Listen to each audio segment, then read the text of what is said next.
kedepannya bone hacker itu seperti apa? Target kedepannya bone hacker bisa ada di seluruh kabupaten di seluruh Indonesia, itu sudah pasti. Sudah. Yang keduanya mampu membuka lapangan kerja bagi mereka yang memang butuh pekerjaan. Karena kita juga ada training ya. Kita juga mengadakan training bagaimana setelah training mereka bisa membuka tempat terapi dan bisa mendatangkan pasien itu. Karena banyak training yang kita lihat sekarang itu setelah itu training mereka nggak tahu mau nyari pasien kemana. Nah itu kan masalahnya. Skillnya ada, lama nggak dipakai hilang. Itu kan seperti itu, pasti lupa dengan bahwa dia sudah pernah punya ilmu seperti itu.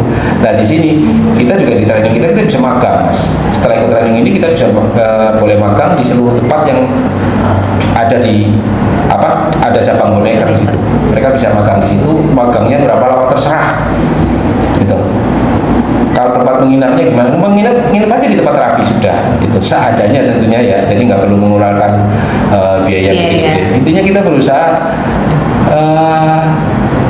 mempermudah siapapun lah yang mau belajar kayak gitu. Kita juga training, kebetulan kita besok juga tanggal 10, 11, 12 juga kita ada training di Jogja. Bone hacker dan TSI kita join. Oke, jadi bone hacker sendiri itu tidak single fighter ya, tapi bisa kolaborasi ya? Bisa kolaborasi, ya tentunya dengan yang sevisi dan semisi ya. Kalau kolaborasinya sama yang mistis-mistis mangga. Mbak Ita, sebagai sekretarisnya Mbak Koko. Nggak tahu. Saya sebagai menjadi apapun yang aku mau, ya Mbak. Karpe. Boleh diceritakan keunikan dari pasien yang datang ke bone hacker? Keunikan pasien yang datang. Kalau dulu itu pasiennya variasinya masih dikit ya, karena pas awal-awal kan saya dulu nemenin Mbak Koko tuh dari awal belum ada cabang, terus roadshow, terus sampai mulai ada cabang. Dan saya kan juga di sini sebagai customer service-nya, jadi saya yang screening pasien bisa diterapi atau tidak kayak gitu. Saya admin terapis. Iya, jadi apapun yang saya mau. Multi talenta berarti ya. Oh ya, Ita itu kenal saya itu juga awalnya pasien. Bukan saya pasien, ibu saya. Ibu saya tuh dulu juga pasiennya Mbak Koko, batuk 3 bulan nggak sembuh-sembuh, udah ke dokter ya, udah dikasih obat. Karena saya basicnya farmasi, jadi saya percayanya obat dong, nggak percaya sama terapinya Mbak Koko. Karena pemikiranku juga mungkin terapi kayaknya yang mistik-mistik kayak gitu kan, awalnya kayak gitu. Terus ketemu sama Mbak Koko, diterapi 1 kali 2 kali udah langsung enakan, kok bisa kayak gitu. Jadi lama-lama penasaran. Terus saya juga dulunya kerja di rumah sakit, terus ada kayak aku ikut Mbak Koko aja kayak gitu. Akhirnya ikut sama Mbak Koko itu kan. Kalau keunikan pasien ya, pasien unik-unik tuh banyak ya, saking banyaknya sampai saya tuh bingung nyebutin. Semua pasien unik ya? Iya, karena pribadi orang itu beda-beda. Ada yang tiba-tiba WA-nya kayak gitu. Karena dulu sama Mbak Koko tuh jangan dibalesin itu orang kok WA gitu. Iya juga sih, orang kok WA kok gitu. Pesan. Itu maksudnya apa gitu. Ya udah, ya dia bisa dibantu, paling masih kayak gitu. Terus ada juga orang yang nggak mau ngantri. Oh, ada? Oh, banyak. Ya, jadi merasa saya itu ini loh Mbak, jauh. Terus yang kedua, saya orang penting kayak gitu. Jadi kalau di bone hacker itu tidak ada booking ataupun reservasi ya. Jadi kalau urutan terapi itu sesuai urutan kedatangan. Jadi kalau yang datang ya yang diterapi duluan, entah itu bapak pejabat atau penjahat ataupun yang lain kayak gitu, itu tetap sesuai urutan kedatangan kayak gitu. Saya aja ngantri. Iya, Mbak Koko aja ngantri, saudara kakaknya juga pada ngantri kalau mau terapi kayak gitu. Jadi nggak ada yang diistimewakan kalau di bone hacker, semuanya sama kayak gitu. Kecuali emergency pun emergency pasti. Kalau emergency pasti, dan jarang sih kalau yang emergency itu langsung datang ke tempat kita. Kayak orang contohnya lagi susah nafas parah ya, nanti kita langsung ke IGD aja kayak gitu. Karena kita di situ kan juga nggak ada oksigen kayak gitu kan. Jadi ke IGD aja contohnya. Kalau misal dari awal kan sudah screeningnya itu kan. Jadi kalau memang bisa ya udah sekarang sini kayak gitu. Sebentar, jadi bone hacker itu pelampiasan. sudah mentok bisa Iya, kesini. iya, benar. Memang banyak pasien yang kayak contohnya tuh kayak sudah nggak percaya dengan semua terapi kayak gitu. Makanya untuk meyakinkan ke pasien itu ya lumayan butuh ekstra karena udah trust isu kali ya bahasanya ya. Kayak pengobatan aku udah pengobatan yang ini mbak, udah pengobatan yang ini tapi nggak sembuh kayak gitu. Jamin nggak di situ sembuh? Saya juga nggak bisa jamin. Iya, saya nggak bisa jamin ada yang 100% sembuh nggak? Saya nggak bisa jamin kayak gitu. Jadi kalau keunikan ya banyak ya variasinya kayak gitu. Ya kalau ada pasien yang diterapi satu kali diterapi, setiap saya setelah terapi kan saya tanyain gimana ibu perubahannya atau bapak perubahannya, nggak ada mbak, nggak ada perubahan. Seminggu datang lagi, gimana ibu ada perubahan? Nggak ada mbak, nggak ada perubahan. Ini nggak ada perubahan, datang lagi ke situ lagi, ibu ada perubahan? Nggak ada mbak. Terus langsung mbak kok ibu kalau nggak ada perubahan silahkan cari alternatif yang lain saja. Nggak ada perubahan tapi datang lagi kayak gitu. Abis itu datang lagi, ibu ada perubahan? Ada mbak. Oke, siap. Jadi ada beberapa orang yang perubahan sedikit sudah bersyukur, ada yang kayak maunya sembuh langsung kayak gitu. Padahal kan kalau yang udah lama-lama kayak gitu kan tetap butuh proses bener tadi tuh, mie instan aja, nggak instan kayak gitu kan. Tuh salah satu keunikannya kayak gitulah, banyak sih. Jadi kalau kita kan fokusnya kan di sini kan memang salah satunya terapi saraf kejepit. Nah kita memang fokusnya itu mereposisi dari tulangnya biar saraf yang kejepit itu nanti kerilis atau lepas. Okay. Paham nggak? Yeah. Diibaratkan tuh Kang Nana tuh saraf tuh kayak jarinya Kang Nana, Yeah. terus kejepit pintu. Nah kita oklek-oklek pintunya biar nanti jarinya bisa lepas. Yeah. Kayak gitu. Itu secara sederhananya. Iya, Itulah secara namanya, sederhananya. itulah boneker manipulasi. Manipulasi. Tulangnya Manipulasi di, tulang. iya tulangnya dioklek-oklek kayak gitu. Tulang bisa dimanipulasi. Iya bisa. Ya. Yang penting bukan yang lain. Iya. Jangan rakyat yang Oh iya benar. Udah nyerempet-nyerempet. kat. Jangan lupa dipotong nanti ya Kang. Oke Mbak Ita ya, tadi pengalaman dengan ribuan pasien, tadi banyak banget keunikannya. Terus ada yang sampai sekarang nih Mbak Ita terkenang-kenang atau teringat ya, pasien ya satu atau dua yang kok keingetan terus gitu, ada nggak? Keingetan terus. Dia pasien ya. Iya.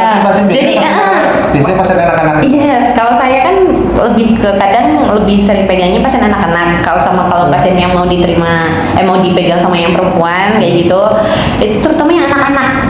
Jadi banyak sekarang tuh anak-anak yang kayak jalan tiba-tiba kayak susah kayak gitu. Tapi orang tuanya tuh kurang aware apa ya. Jadi anaknya jalan susah udah lama baru dibawa ke tempat terapi kayak gitu ya. Bukan kurang aware mungkin enggak juga ya. Cuma Lebih ke apa ya? Mungkin mereka bingung harus kemana?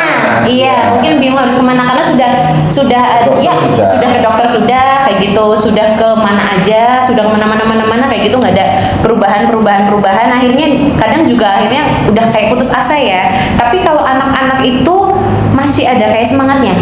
Semangat itu malah justru lebih tinggi daripada yang mungkin sudah sepuh ya. Kalau anak-anak tuh yang penting aku tiduran terus enak kayak gitu. Ada satu pasien yang menurut saya itu terngiang-ngiang, itu pasien setelah operasi usus besar, dia nggak bisa kentut sama BAB selama 1 minggu. Okay. Dan dia setiap minggu itu harus ke dokter buat disedot kotorannya, fesesnya, disedot fesesnya sama anginnya tuh biar keluar. Itu pertama kali datang itu perutnya itu non sewu Kang, itu sampai ke sini. Perut ke atas. Jadi kayak Kembung. kembungnya bener-bener kembung kayak gitu. Saya aja lihatnya tuh sampai engep. Kayak pertama nih, ini pakai korset ya, coba dilepas korsetnya. Awalnya kayak gitu, saya kira pakai korset. Enggak mbak, ini enggak pakai korset kayak gitu. Emang perutnya kayak gini. Kok kayak gini? Pertama nggak yakin bisa nggak ya kayak gitu ya, Pak coba aja ya Pak kayak gitu. Pertama di terapi anaknya nangis, udah tak bilangin ini nanti takutnya trauma, kalau trauma ya nanti mungkin jangan dulu kesini kayak gitu. Tapi ternyata setelah di terapi itu pulangnya dia tuh bisa kentut, udah mulai bisa kentut dan udah mulai sedikit-sedikit bisa BAB. Nah abis itu anaknya yang minta ke situ. Nah karena udah enak itu ayo ke tempat itu terapi kayak gitu. Itu salah satu yang paling setiap minggu itu harus ke dokter buat sedot feses sama itu untutnya. Dan sekarang udah sembuh. Udah sembuh. Itu sekitar 5 kali terapi. 5 kali terapi. Usia berapa sampai berapa? Hampir semua usia sih sebenarnya. Kecuali yang bayi banget ya, Bang. kecuali yang Kayak bayi banget. bayi umur 2 bulan. 2 bulan kemarin ada konsultasi yang bayi 2 bulan, kita langsung tolak sih. Kayak Yang gitu. terlalu berisiko tinggi lah, kita juga nggak terlalu paham dengan masalah anak-anak juga kan, kita nggak begitu riset kita nggak begitu banyak untuk anak-anak. Jadi intinya usia sih sebenarnya nggak kita nggak pernah menolak, cuman usia sekian kondisinya seperti apa gitu Jadi aja. sebenarnya patokannya bukan di usia kan, Usia. lebih ke kondisi pasien kayak Ya, gitu. kondisi pasien itu kalau yang resikonya terlalu tinggi dan mungkin dia lebih butuh untuk penanganan medis ya terus Kita saya sarankan alihkan medis. medis. Itu aja. Intinya yang kita ragu, kita nggak paham, skip itu aja sih. Menu dari terapi Boneker itu apa aja? Menunya apa sih? Menu kayak Ya. kita melayani apa aja kayak gitu kali ya. Menu tuh kayak kita lagi musnahkan gak sih? Kayak Ya malu udah lapar udah bicara di menu. oh menu ya. Kayak saraf kejepit, Oke. dislokasi, terus patah tulang. Intinya sih itu aja sih. Cuman submenunya kan Sebenarnya ada. banyak ya, sebenarnya Wah. permasalahan tulang belakang kayak gitu. Saya jadi ingat kalau ke Purwokerto itu makan mendoan. Menunya mendoan gitu ya. Sampai 2024 ya. Sudah ada 11 Cabang. cabang. Semarang kita ada 2. Di Wonosobo Wonosobo ada 1. 3, Di terus Cilacap kita ada Cilacap ada 2, Terus di Batam, Batang, Pekalongan, Pekalongan, Pemalang, Purbalingga, terus Purwokerto, Tasik. Purwokerto, Tasik. Kita mau buka di Majalengka. Tunggu. Bentar lagi Kalau mungkin main cabang 12 mungkin di Majalengka. Majalengka. 12 loh. Ke 12 loh. Keren ya. 12 loh. Oke Mbak, terakhir pesan buat sahabat Napak Tilas. Pesennya apa ya? Dan pesan Mau jangan pesan menu. Kan nyambung, Soalnya kan? tadi menu Mbak. Ada menu ini pesan apa Mbak? Pesan apa? Biar nyambung. Mau pesan apa? Aku kan bentong Mbak. Napak Tilas pesen apa? Iya. Aku simpel gentong Mbak. Pesan cuma 1. Kalau sama masternya saya pusing. Pesan-pesan bukan pesan ya. Oh, pesan. Pesan-pesannya ya hidup jangan terlalu serius lah. Hidup jangan terlalu serius. Indonesia itu memiliki keanekaragaman keilmuan yang sangat luar biasa. Yang tugasnya kayak salah satunya tugasnya Mas Nana ini menggali dan terus menggali berbagai macam keistimewaan yang peninggalan dari Nusantara ini yang sebenarnya memang pokoknya luar biasa. Pokoknya luar biasa. Ini ngapak ya. Ngapak. Mbak Ita ada pesan. Pesan. Kalau pesannya mungkin nanti dari kayak channelnya Kang Nana kan nanti akan memperoleh dari sini. Oh aku ada metode ini. Itu bisa juga kalau misal itu memang bagus ya metodenya benar-benar dari Nusantara yang benar-benar nice dan sesuai dengan ilmu kesehatan. Kalau kita mungkin bisa juga nanti kita belajar ya Mbak, belajar keilmuan yang lain karena kalau kita tuh orangnya tuh mau Kita hobi belajar. hobi belajar kayak gitu. Jadi ya nanti kalian jangan lupa komen-komen di bawah ya. Komen-komen di bawah ilmu di desa kalian kayak gitu yang ini ada di sini tempat terapinya kayak gini coba teh kayak gitu atau coba Mbak Ita kayak gitu atau Mbak Koko bisa kayak gitu. Bisa nanti kita cek and recheck kayak gitu ya. Sesuai nih sama keilmuan kita kayak gitu ya Mbak ya. Jadi walaupun kita udah punya 11 cabang, tetap kita terus belajar. Betul. Belajar dan tidak pernah berhenti belajar. Iya. Tidak pernah berhenti belajar. Dan kita nggak malu belajar kepada anak kecil, kepada siapapun. Iya. Kalau memang keilmuannya bagus ya sudah. Saya belajar sama Ustadz Sofyan, ya dia usianya lebih muda dari saya. Itu. Dan saya belajar kepada beliau dan saya cium tangan beliau. Itu. Oke, sahabat Napak Tilas, itu dia perbincangan seru hari ini yang sangat luar biasa dari Mbak Ita dan Mbak Koko. Semoga apa yang tadi disampaikan oleh dua narasumber ini bisa memberikan pemahaman bahwa metode pengobatan zaman dulu itu adalah sangat luar biasa. Dan tadi statement dari Mbak Koko bahwa metode pengobatan zaman dulu pun sebenarnya itu adalah alami, tidak ada unsur mistik di belakangnya. Jadi selama ini mitos-mitos yang berkembang bahwa terapi sangkal putung ataupun terapi lainnya dengan menggunakan metode luhur itu adalah menggunakan energi gaib, itu tidak benar.